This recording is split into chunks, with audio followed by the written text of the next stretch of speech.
video. This time it's the Chase MD Collision 30 years later. I'm going to say 33 years later. It is outdated. Can we get at least one like on this video? That really helped me a lot. And it's going to tell me that I'm inching closer and closer to getting the 2,500 crew members. That's what I like to call my subscribers. So without further ado, here we go.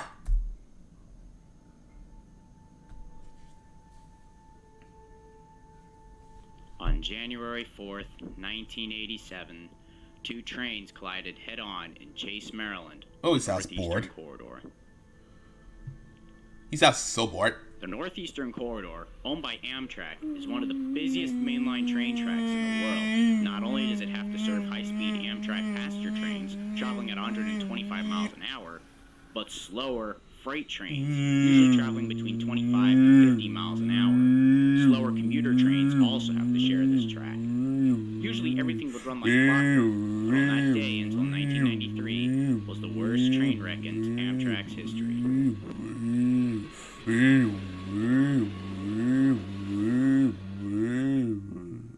At 12:30 p.m. Eastern Daylight Time, Amtrak Train 94. I'm sorry, the way that looks is like those like the top things on the thing where it says with the numbers, like it says Bob. AEM 7900 I'm gonna call it the Bob train. And AEM 7903, which was leading. These two were the first to be built for Amtrak in the early 80s, replacing their aging GG1 fleet. They were destined to do 125 miles an hour. The train consisted of passengers returning home from the holidays or students ready for the second semester in school. The train's next stop was Wilmington, Delaware. Man, it's buffering. Don't you buffer on me. Don't you do this to me. Don't you do it.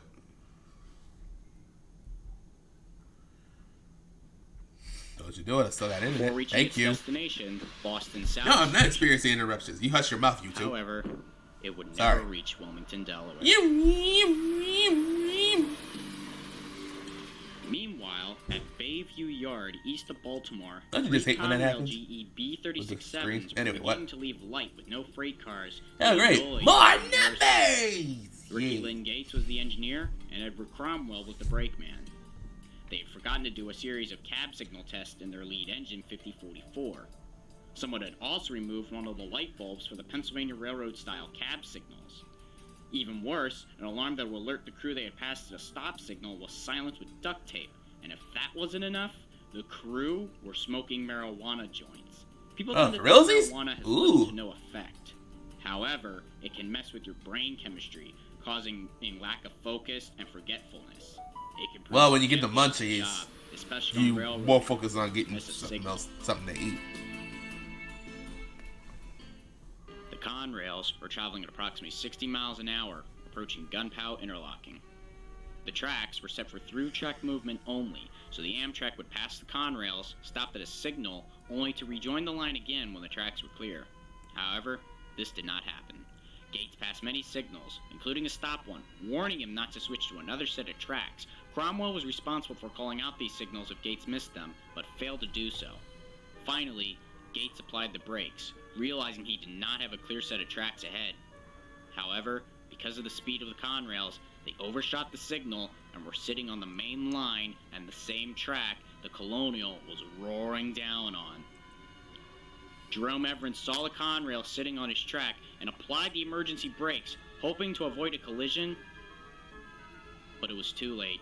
The Amtrak slammed into the Conrails with a combined speed of 120 miles an hour. Well, for a train, it doesn't sound too bad. I don't know.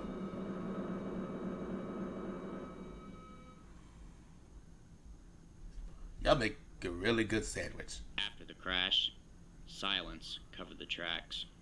I doubt silence would actually cover the tracks. The locomotives lied smoldering. I fashion screaming, some stuff torn apart. Diesel, let me a fire trying to get started, like where the smoke is coming from.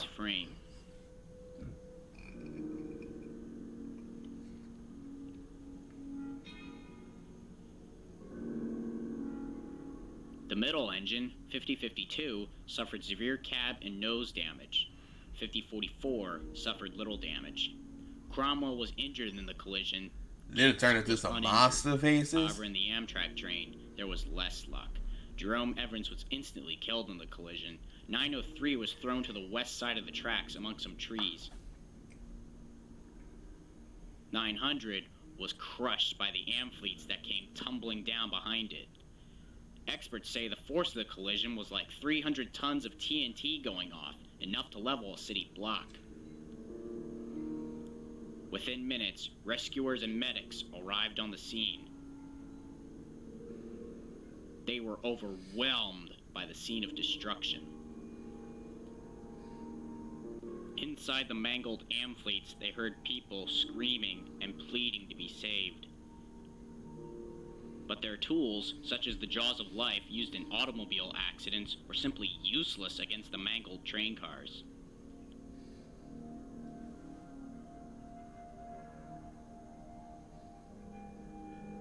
Using ladders, airbags, and ropes, or whatever else they had at the scene, they worked feverishly, even into the night, to save the last victims.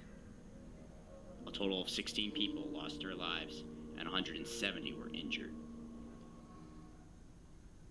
After the accident, much was to follow. Gates and Cromwell denied the fact they were smoking marijuana, but drug tests showed positive. Gates even claimed that the signals came too late to warn him, but investigators knew that just wasn't true. Eventually, Gates was charged with manslaughter by locomotive and sentenced to 5 years in prison.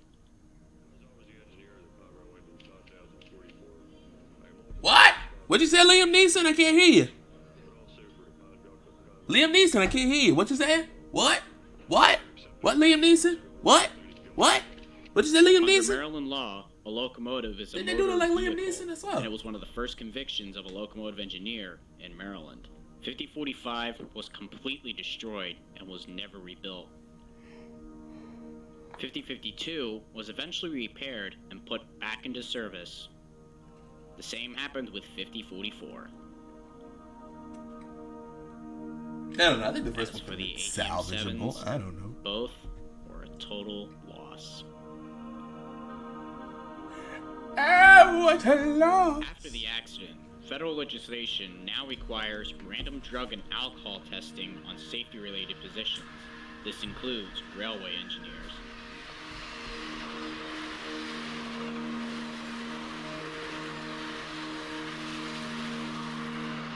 The accident also paved the way for automatic train braking devices such as positive train control, now installed on hundreds of lines, including the Northeast Corridor. The AEM-7 enjoyed a long 35-year-long career with Amtrak, until in recent times been replaced by the new ACS-64.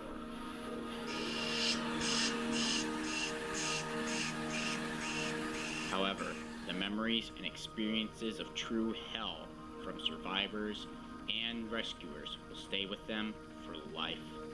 Many families that lost their loved ones on the train never rode a train again.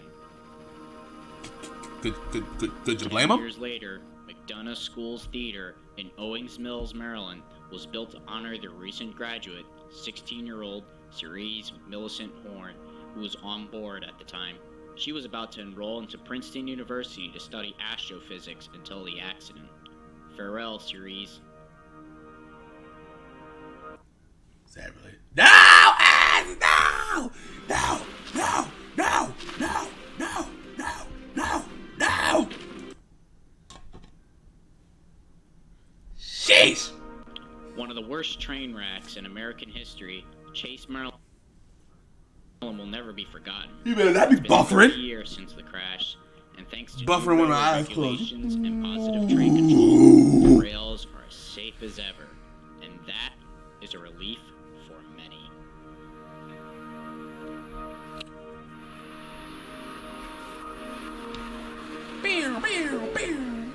Okay, it's over. Okay, that was. What a story. That was another tragic train story that we learn about in this Alright, I thank you guys for watching this video. If you like what you saw, please like, share, and subscribe for more on my channel. Recommend me to some more videos you would like for me to react to. Ring that bell for notifications of upcoming videos. And until next time, I'm Said Love, and I'll see you guys soon. Voice ain't warmed up yet.